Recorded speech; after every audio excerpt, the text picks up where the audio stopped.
Então, oremos.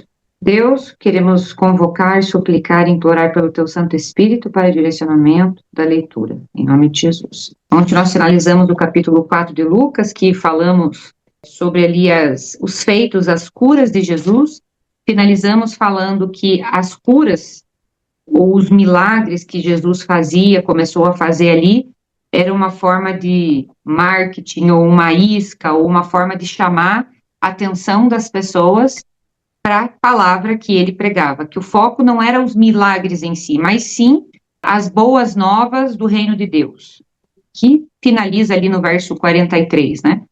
Que é para isso que ele foi enviado, não para os milagres, embora fizessem parte do processo, mas o ponto dele era as boas novas do reino de Deus, a salvação.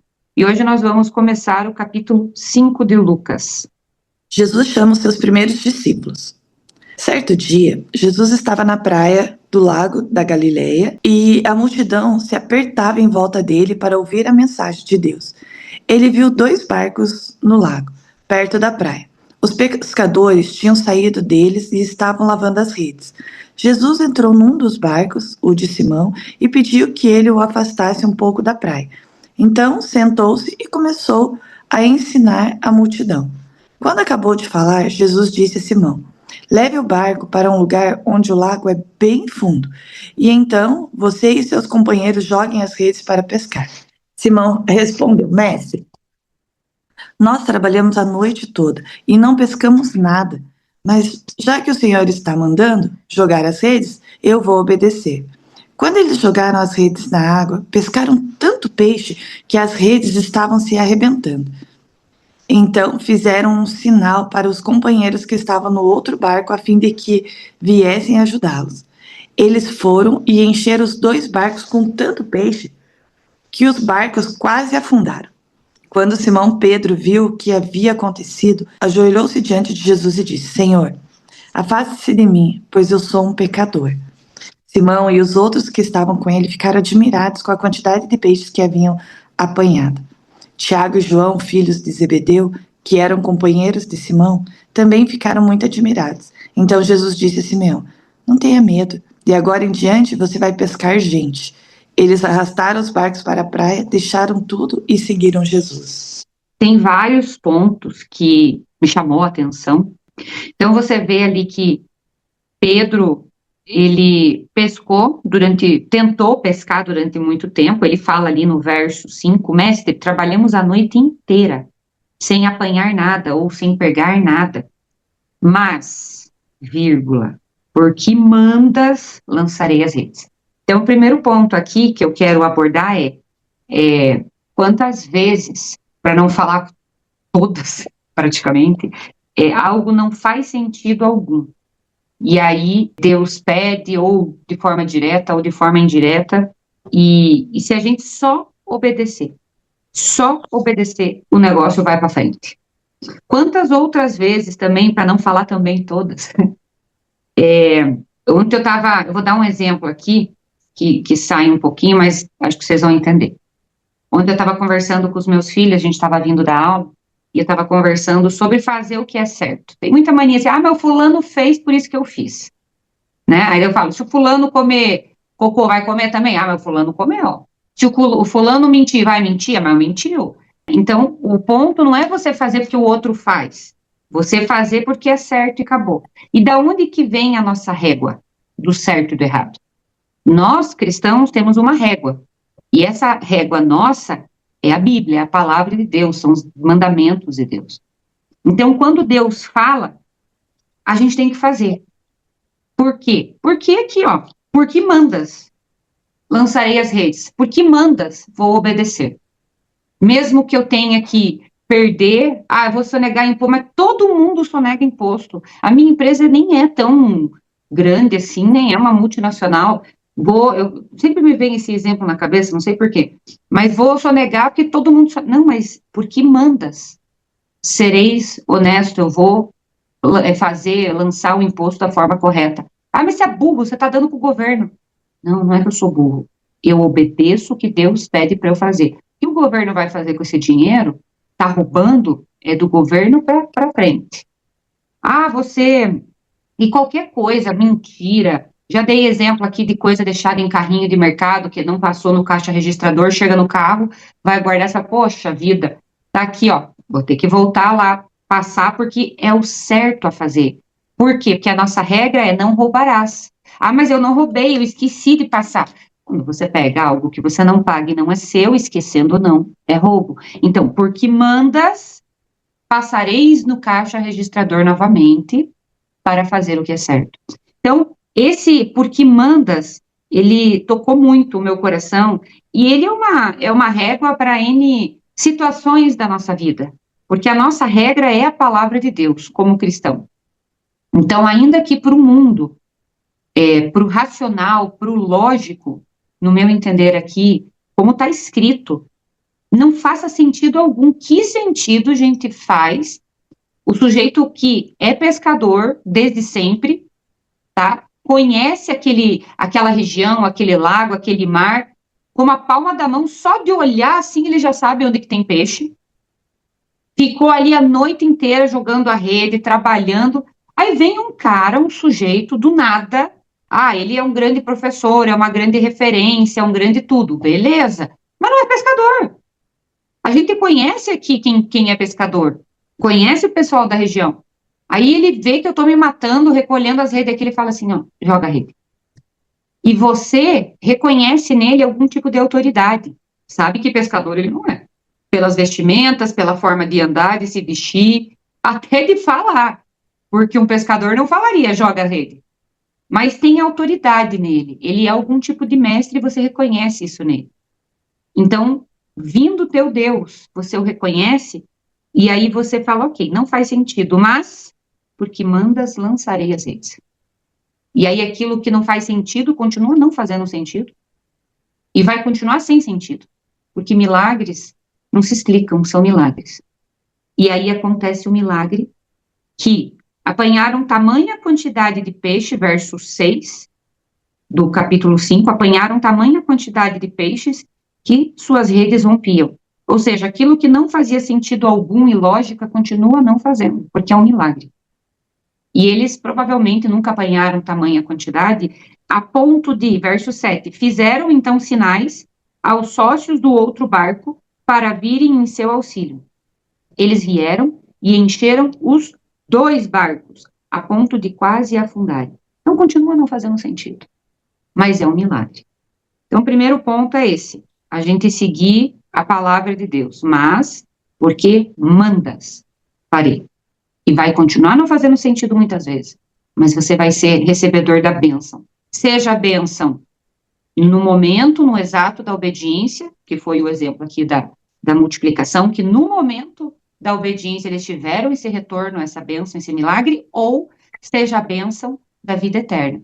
Porque um corrupto, um bandido, um mentiroso, a Bíblia fala, esses não entrarão no reino dos céus. Então, você vai ter a recompensa, seja de forma imediata ou não, mas vai ter. Segundo ponto, no verso 8, fala assim: à vista disso, Simão Pedro atirou-se aos pés de Jesus, dizendo: afasta-te de mim, Senhor, porque sou pecador. O espanto com efeito se apoderara dele e de todos os que estavam na sua companhia, vírgula, por causa da pesca que haviam acabado de fazer. Então, por que eles ficaram tão espantados? Por que Simão Pedro reconheceu de forma tão incisiva que ele era pecador? Afasta de mim porque eu sou pecador, eu reconheço que o Senhor tem algum tipo de santidade, que o Senhor é uma divindade, um santo, afasta de mim.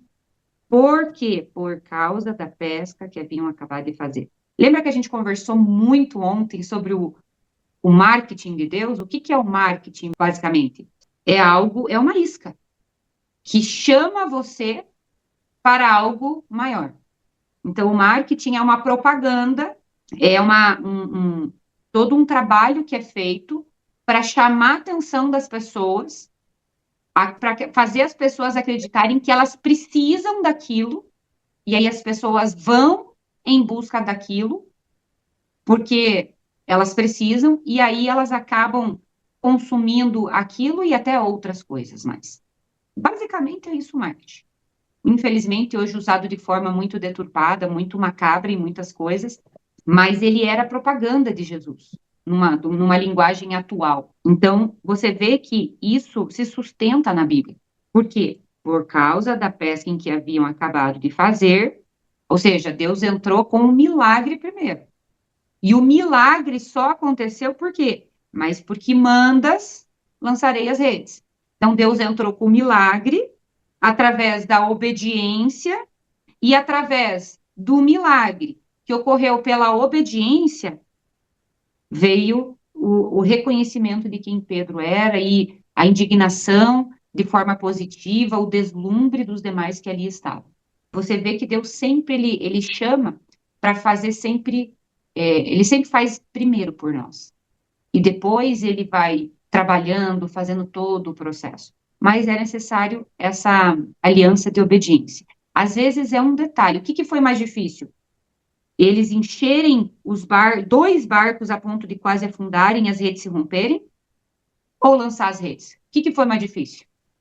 Obediência ou o trabalho que eles tiveram, porque foi trabalhoso, eles recolherem aqueles peixes a ponto de dois barcos quase afundar e as redes estar quase estourando? Claro que o milagre foi mais trabalhoso ali, de você colher os milagres. Então, a obediência é fundamental, seja ela com retorno no momento, no ato, agora, ou seja ela com retorno mais para frente, até na vida eterna. Ela vai vir. E é simples, é só obedecer. E às vezes o simples não é fácil. Eu escutando você falar, claro, o ponto principal é a obediência ali, e o que me chama a atenção é quem estava sendo obediente, né? A gente conhecendo a personalidade de Pedro, eu fico imaginando, assim, Pedro, do jeito que ele era, né, da maneira dele ser, sendo pescador profissional do jeito que ele era, e mesmo assim ter obedecido a Cristo, né? Eu anotei aqui, ó, aquela coisa assim de joguem a... Ele questiona, inclusive, Jesus assim, mas a gente passou a noite inteira, né? Tipo, e mesmo assim ele obedeceu. O que ele enxergou, né? Será que era os feitos que Jesus já vinha fazendo antes? Se foi um olhar de Jesus para ele, né? O que Pedro naquele momento fez para poder ter ido? Porque a gente tem que enfatizar bem isso, né? Pode falar. Só um detalhe para você continuar. Você colocou bem colocado. O que Pedro enxergou em Jesus para falar? Mas porque mandas lançarei as redes. Alguma coisa ele enxergou. Ou ele já havia ouvido dos feitos de Jesus, ou ele reconheceu presencialmente algum poder, alguma divindade, só na autoridade presencial de Jesus, alguma coisa ele reconheceu para obedecer. E eu acho que até o próprio pecado que estava nele, de alguma forma, porque ele fala assim, ó, se afasta de mim porque eu sou pecador. Eu acredito assim que ele conseguiu ver Jesus sendo Jesus, sabe?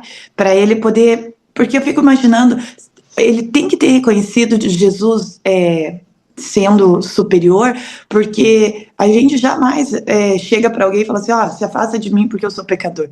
Eu acho que são uns pontos bem fortes, assim, se a gente lê assim, Jesus chama os discípulos, qual que foi? Mas tem muito mais ali, assim, não é e assim, ó, você falou bem, mãe, em relação quando você é um profissional, por exemplo, hoje eu vou colocar ali o irmão Joel, se eu for chegar para ele, que não entendo nada de abelha, por exemplo, o irmão, e falar, irmão Joel, ó, não, pode fazer isso, o irmão Joel vai olhar, Mayara, eu conheço, eu sei o que é, eu conheço as abelhas, né, e aí fala, não, mas faz isso. Alguma coisa muito especial ele vai ter que fazer para ele poder acreditar em mim. Igual você falou, Jesus não era pescador, né? Então, me chama muita atenção, assim, né?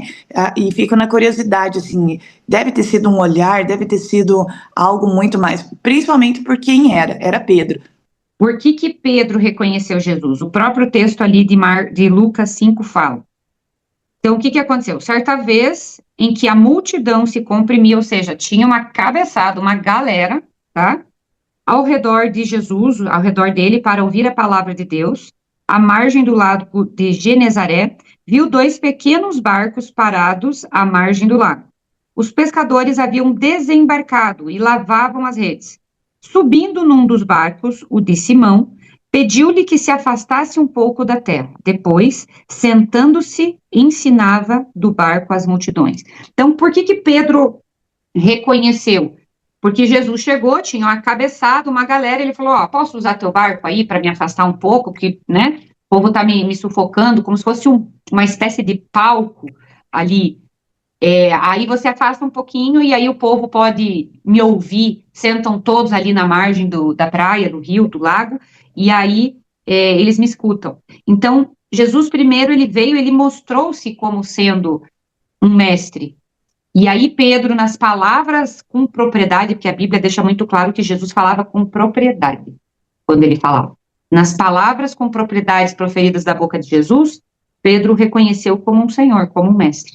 Então, foi nesse ponto ali, do verso 1 até o verso 3, que ele reconhece Jesus como sendo mestre, porque Jesus pede o barco emprestado.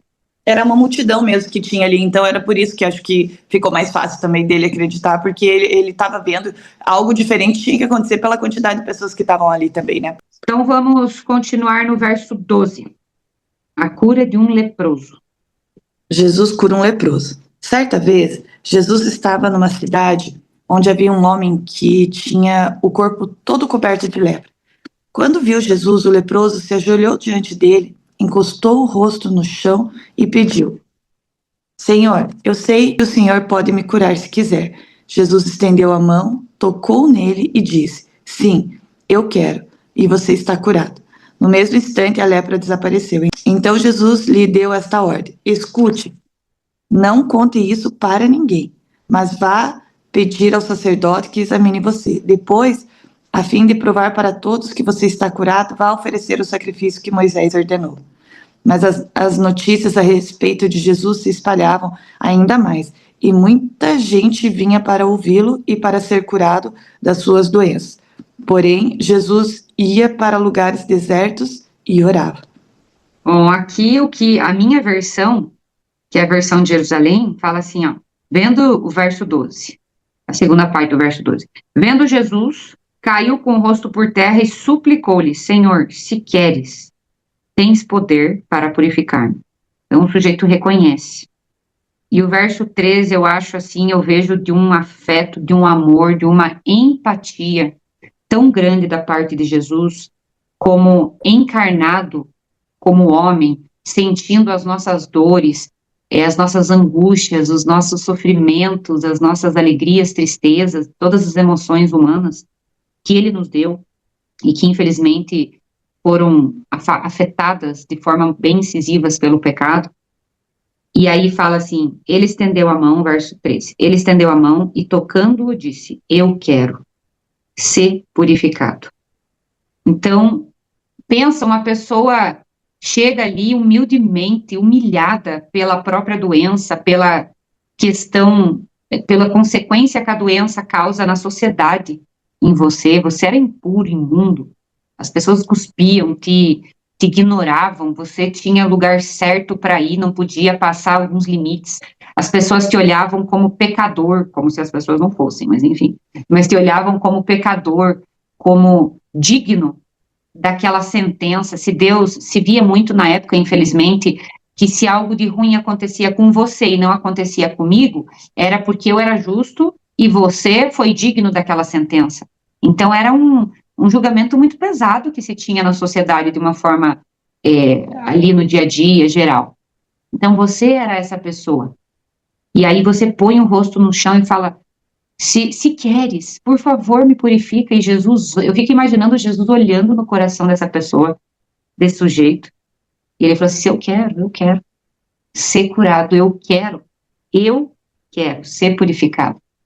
Eu vejo um profundo amor, empatia e carinho de Jesus aqui com esse leproso. E aqui, a própria palavra fala que difundia-se ou aumentava-se cada vez mais as numerosas multidões atrás de Jesus pelos seus feitos, mais uma vez batendo na tecla milagres feitos, e acredito que em terceiro lugar ensinos. Mas primeiro o que Jesus fazia com as suas mãos, milagres, enfim, e o povo ia atrás do povo, tanto tem um milagre, vai atrás, pode ver. Tem um monte de igreja milagrosa aí, é onde o povo tá cheio, tá cheio. Aí tem uma igreja que prega a palavra, mas não tem milagre constantemente, tem a palavra. O povo vai para o do milagre, eu iria para o do milagre, vou ser bem honesta. Então, o povo não é diferente da gente. Mas o verso 16 fala, ele, porém, permanecia retirado em lugares desertos e orava, ou seja, ele se isolava, Jesus se isolava em lugares desertos e orava. Eu imagino, o The Chosen narra muito isso, né? Em momentos que Jesus dá um chá de sumiço, fala, ó, galera, fiquem aí, tá tudo bem, eu preciso dar um rolê, preciso sair um pouquinho, e aí Jesus saía, se retirava, ficava orando. Sério, quando eu leio esses relatos, assim, de como Jesus agia, eu tenho vontade de fazer, sabia? Me retirar, ficar em meio à natureza, ali 1, 2, 3 dias, estudando a Bíblia, lendo, orando. Mas será que eu ia conseguir fazer? Será que eu ia conseguir ficar sem o meu celular? Será que eu ia ficar sem o Instagram? Será que eu ia conseguir? E acho que ia chegar no segundo dia, eu ia ficar de saco cheio. Aí o que eu ia fazer é dormir, descansar. Jesus não fazia dessa forma. Ele tinha um propósito e uma missão. E ele se agarrou nisso. E se agarrou digamos assim, na sua capacitação. Vamos continuar ali no verso 17. Jesus cura um paralítico. Um dia Jesus estava ensinando e alguns fariseus e alguns mestres da lei estavam sentados perto dele. Eles tinham vindo de todas as cidades da Galiléia e da Judéia e também de Jerusalém. O poder do Senhor estava com Jesus para que ele curasse os doentes. Alguns homens trouxeram um paralítico deitado numa cama e estavam querendo entrar na casa e colocá-lo diante de Jesus. Porém, por causa da multidão, não conseguiram entrar com o paralítico. Então, o carregaram para cima do telhado, fizeram uma abertura nas telhas e o desceram na sua cama em frente de Jesus, no meio das pessoas que estavam ali. Jesus viu que eles tinham fé e disse ao paralítico: meu amigo, os seus pecados estão perdoados. Os mestres da lei e os fariseus começaram a pensar: quem é este homem que blasfema contra Deus dessa maneira? Ninguém pode perdoar pecados, só Deus tem esse poder. Porém, Jesus sabia o que eles estavam pensando e disse: por que vocês pensam assim? O que é mais fácil dizer ao paralítico? Os seus pecados estão perdoados? Ou levante-se e ande? Pois vou mostrar a vocês que eu, o Filho do Homem, tenho poder na terra para perdoar pecados. Então disse ao paralítico: eu digo a você, levante-se, pegue a sua cama e vá para casa. No mesmo instante, o homem se levantou diante de todos, pegou a cama e foi para casa, louvando a Deus. Todos ficaram muito admirados e cheios de medo, louvaram a Deus dizendo: que coisa maravilhosa nós vimos hoje. Bom, aqui também reflete aquilo que acabamos de falar ali, o verso 20. Vendo-lhes a fé, né, descendo ali o homem pelo telhado ali, pelo terraço, vendo-lhes a fé, ele disse: homem, teus pecados estão perdoados. Por que Jesus chega já nesse cerne, dessa forma tão objetiva? Ó, teus pecados estão perdoados. Se o cara era um paralítico, por que Jesus não curou o cara e falou: olha, os teus pecados estão perdoados depois da cura? Muito simples. Como a gente colocou aqui, tinha-se uma visão de que se a pessoa sofreu determinada maldição, determinada coisa ruim, é porque ela mereceu. Se eu não sofri, é porque eu sou justa. Eu sou justa e Deus não permitiu que caísse sobre um justo tamanha maldição de ficar paralítico, seja de nascença ou não. Se cria muito em maldições hereditárias, familiares. Então, se você nasceu assim, é porque o pecado ou a maldição do pecado, o castigo do pecado dos seus pais, dos seus antepassados, recaíram sobre você. Então, você não é um justo. E, na verdade, não é isso. A gente sabe que não é. Mas era uma crença muito enraizada na mente das pessoas na época. E vou dizer que até hoje, acho que se procurar um ou outro se acha algo nesse sentido. A gente sabe que existe sim maldição hereditária e tudo, mas o fato é que doenças genéticas, até doenças hereditárias, embora sejam sim uma maldição ter isso, mas é uma maldição do pecado. E a gente tem os sofrimentos na vida não porque você não é justo e eu não tenho esse sofrimento que você tem, então eu sou justa. Não, tá todo mundo no mesmo barco no sentido de que uns têm mais condições financeiras do que outros, mas um tem mais saúde do que outro, mas todos são pecadores, todos estão no barco de um mundo caído de pecado, e todos estão à mercê das consequências do pecado. Então, eles não tinham essa visão que nós temos hoje. Eles tinham a visão de que se você tinha algum problema é porque você estava em pecado ou estava sofrendo a maldição de pecados dos seus pais, ou assim por diante. Então, Jesus, ele já chega no coração, na veia. Ele já chega demonstrando, ó, se você acha que você está assim por causa dos teus pecados, então eu vou te falar, ó, os teus pecados estão perdoados, fica com o coração em paz. Jesus, ele trata de dentro para fora o sujeito, ele cura de dentro para fora. Porque se Jesus não tivesse falado isso, só tivesse curado esse paralítico, obviamente que esse paralítico ia ficar bom, ia andar, etc. Mas o coração emocional do paralítico, a crença interna dele, muito provavelmente ia dar continuidade no sentido de que eu ainda sou um pecador, ou talvez, sei lá, alguma coisa nesse sentido. A gente sabe que as questões emocionais e as crenças enraizadas, elas são muito fortes e elas movem muitas vezes a nossa saúde psíquica, física, emocional, movem as nossas ações, atitudes, falas. Então, Jesus tratou ele da raiz de dentro para fora. E depois ele curou o corpo, o externo. Outro ponto que eu quero falar aqui, os escribas e fariseus, os que conheciam a palavra de Deus, os líderes eclesiásticos da época, você vê que eles falam assim, quem é este que diz blasfêmias? E a própria Bíblia, eles mesmos falam, identificam o que era blasfêmia na visão deles. Blasfêmia é Deus só que pode perdoar pecados. Eles falam, não é só Deus que pode perdoar pecados? Então, por que eles falam que Jesus estava falando blasfêmia?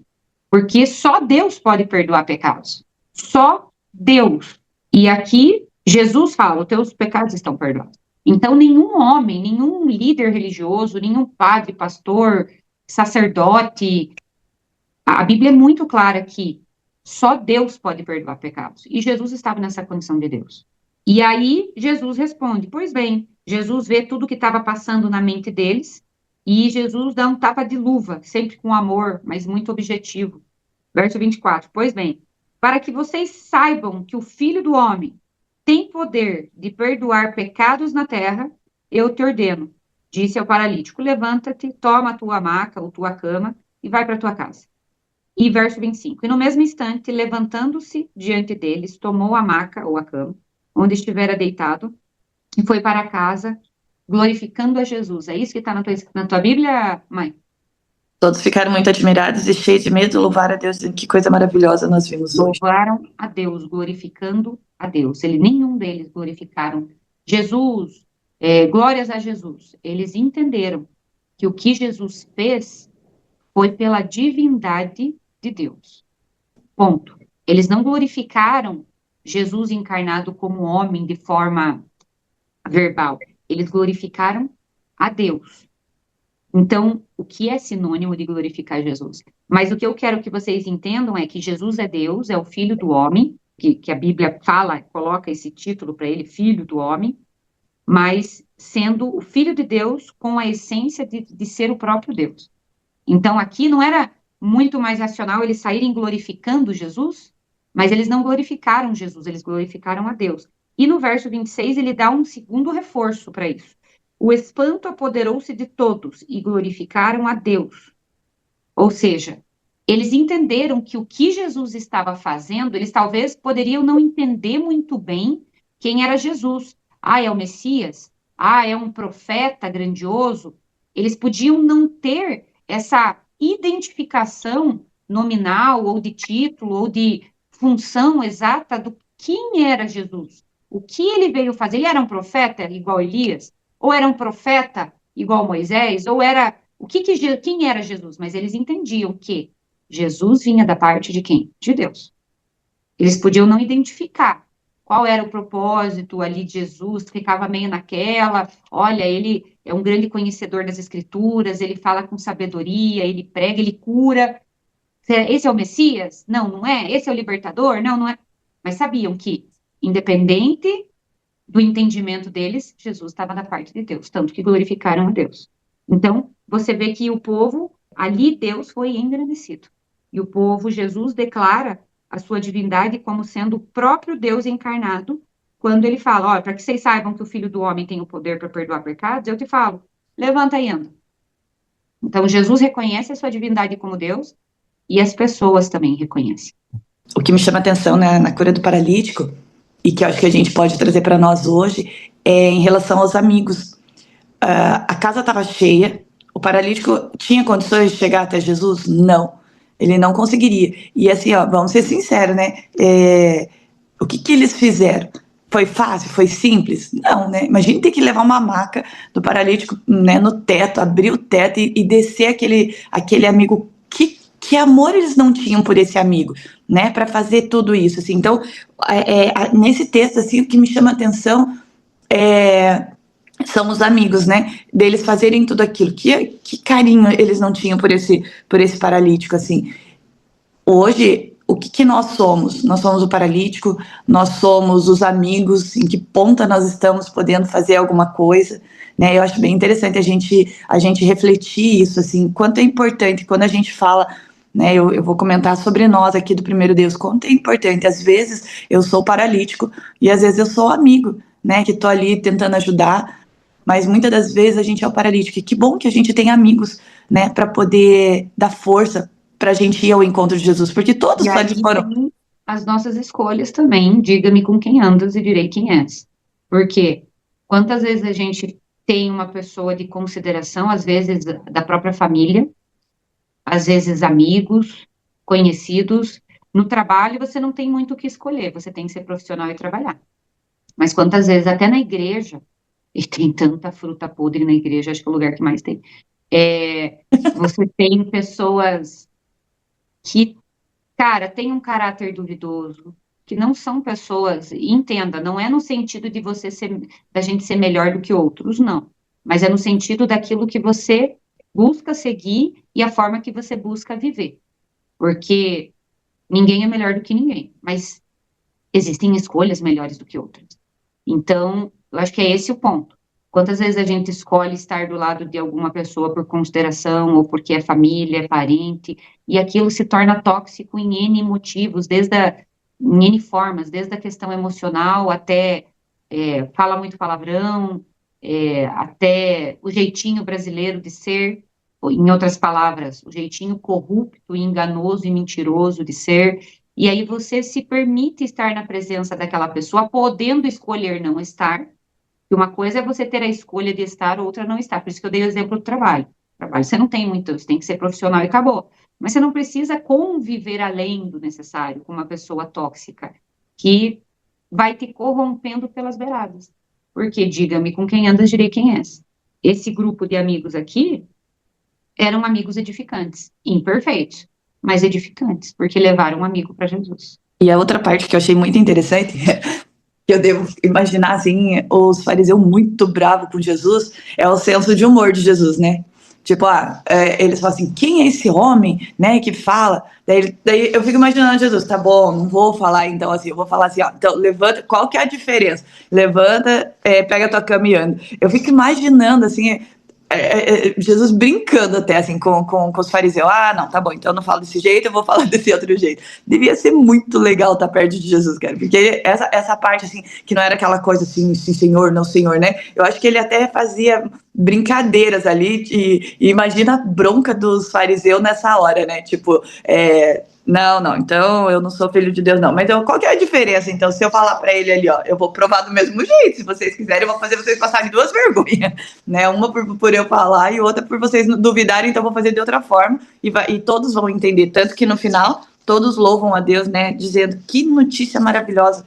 Que coisa maravilhosa nós vimos hoje, né? Ou seja, os fariseus tentando, às vezes, né, ridicularizar ou diminuir Deus, ou até pôr em xeque ali se ele tinha toda essa autoridade, e Deus, assim, com um senso de humor incrível, ele fala assim, tá bom, então vamos fazer de outro jeito, e faz, e aí as pessoas ficam mais ainda, né, maravilhadas, porque uma coisa é você falar, eu perdoo os teus pecados, e outra coisa é provar que teus pecados, porque igual você falou, ali a impressão que dava, se você tinha doença, é porque você era pecador. Então tá, então vou mostrar que teus pecados foram perdoados como? Levanta, que você tá curado. Então, assim, se realmente era isso, ó, eu provei tanto de um jeito quanto do outro.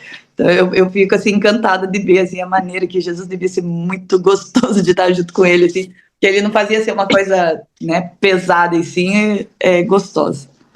Mai, vamos dar continuidade no verso 27 até o 39? e vai finalizar justamente nisso que você está falando, o Tá. senso de humor do Senhor, porque o verso 33 a 39 é que o escrito a gente não consegue ver o tom da voz e tal, mas dentro do que você falou ali, do verso 33 ao 39, eu vejo um senso de humor muito grande com Jesus.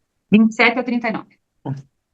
Depois disso, Jesus saiu e viu um cobrador de impostos chamado Levi, sentado no lugar onde os impostos eram pagos. Jesus lhe disse: Venha comigo. Levi se levantou, deixou tudo e seguiu Jesus. Então Levi fez para Jesus uma grande festa na sua casa. Havia ali muitos cobradores de impostos e outras pessoas estavam sentadas com eles. Os fariseus e os mestres da lei, que eram do partido dos fariseus, ficaram zangados com o discípulo de Jesus e perguntaram: Por que vocês comem e bebem com os cobradores de imposto e com outras pessoas de má fama? Jesus respondeu: Os que têm saúde não precisam de médico, mas sim os doentes. Eu não vim para chamar os bons, mas para chamar os pecadores, a fim de que se arrependam dos seus pecados. Jesus e o jejum. Algumas pessoas disseram a Jesus: Os discípulos de João Batista jejuam muitas vezes e fazem orações, e os discípulos dos fariseus fazem o mesmo, mas os discípulos do Senhor não jejuam. Jesus então respondeu: Vocês acham que podem obrigar os convidados de uma festa de casamento a jejuarem enquanto o noivo está com eles? Claro que não, mas chegará o tempo em que o noivo será tirado do meio deles, então sim eles vão jejuar. Jesus fez também esta comparação. Ninguém corta um pedaço de uma roupa nova para remendar uma roupa velha. Se alguém fizer isso, estraga a roupa nova e o pedaço de pano novo não combina com a roupa velha. Ninguém põe vinho novo em odres velhos. Se alguém fizer isso, os odres rebentam, o vinho se perde e os odres ficam estragados. Não, vinho novo deve ser posto em odres novos. E ninguém quer vinho novo depois de beber vinho velho. Pois disso, o vinho velho é melhor. Aqui eu vejo, num primeiro momento, um contraste ali no verso 34 e 35, quando ele fala assim: Acaso podeis fazer que os amigos do noivo jejuem enquanto o noivo está com eles? Dias virão, porém, que o noivo lhe será tirado e naqueles dias jejuarão. Ou seja, basicamente assim: você está na festa, o cara é teu amigo, casou, vocês vão festejar, vocês vão ficar em alegria, vocês não vão ficar jejuando. É isso que Jesus está fazendo, está falando, é uma alegria versus tristeza. Ele está basicamente nomeando que, ó, enquanto eu estou aqui vai ser alegria, depois que eu for vai ser tristeza, daí eles vão jejuar. Pelo motivo que eu for e por eu ir. Daí vai ser, o disco vai mudar, como diziam os antigos. Eu vejo, desde a fala ali de Lucas 5, do leproso, verso 12, Senhor, se queres, e ele fala assim: Eu quero ser purificado. Desde essa fala cheia de empatia e amor, até a parte da cura do paralítico, que ele fala: Ó, então tá bom, vocês sabem, para vocês saberem lá que o filho do homem tem poder para perdoar pecados, então eu falo: levanta aí, Ana, pega a tua caminha e vai para tua casa. E aqui na parte que fala: Olha, gente, como que vocês querem que os amigos do noivo jejuem quando que o noivo tá? E outra, digo mais, não, ninguém remenda uma roupa velha com um pedaço de pano novo, não dá certo. Vai arrebentar, vai rasgar. O que que eu vejo? A gente consegue, a Bíblia não fala em que tom, a gente não consegue ver que tonalidade foi dita isso. Mas a gente consegue perceber que dá sim para colocar senso de humor nessas falas de Jesus. Dá sim para colocar uma tonalidade humana. Às vezes você lê a Bíblia, é muito que assim, e Jesus disse: Como pode os amigos do noivo jejuarem enquanto o noivo tiver? Muitos leem a Bíblia nessa tonalidade, mas Jesus não falava assim. Jesus, ele era uma pessoa normal, como eu e você. A gente não fala assim.